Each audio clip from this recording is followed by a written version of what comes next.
Central bank digital currencies are inevitable. If you look at all the stats, 80% of central banks looking at a CBDC and what it means, and there's others that are piloting, and there's some that have actually implemented CBDCs.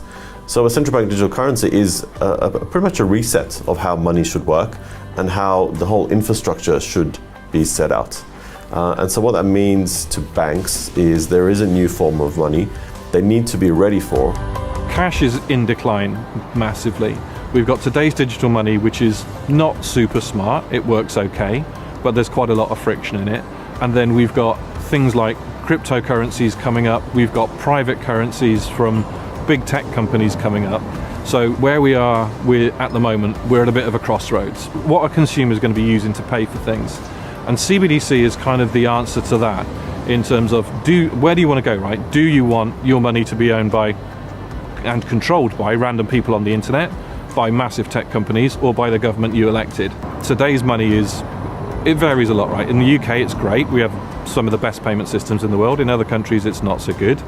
But there's only so much you can do with it. There's no programmability, there's no automation. It isn't very smart, and it's quite fragmented. CBDC promises to add a whole level of programmability and automation to people's money so that they've got a lot more control over what it does and how it works without having to manually touch it all the time.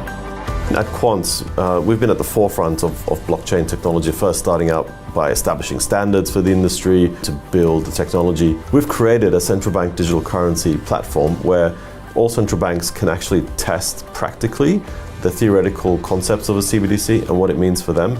But more importantly, the banks can start integrating central bank technology into their payment systems. One of the projects we've been working on has been with the Bank of England and the BIS on Project Rosalind.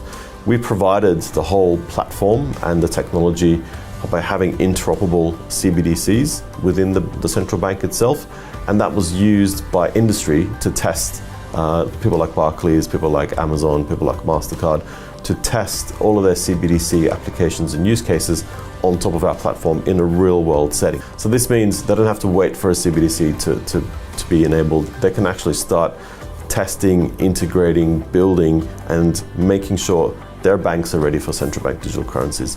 So what we'd like to do is work with other central banks around the world, but also take our technology to different markets so they can test it with their domestic banks as well.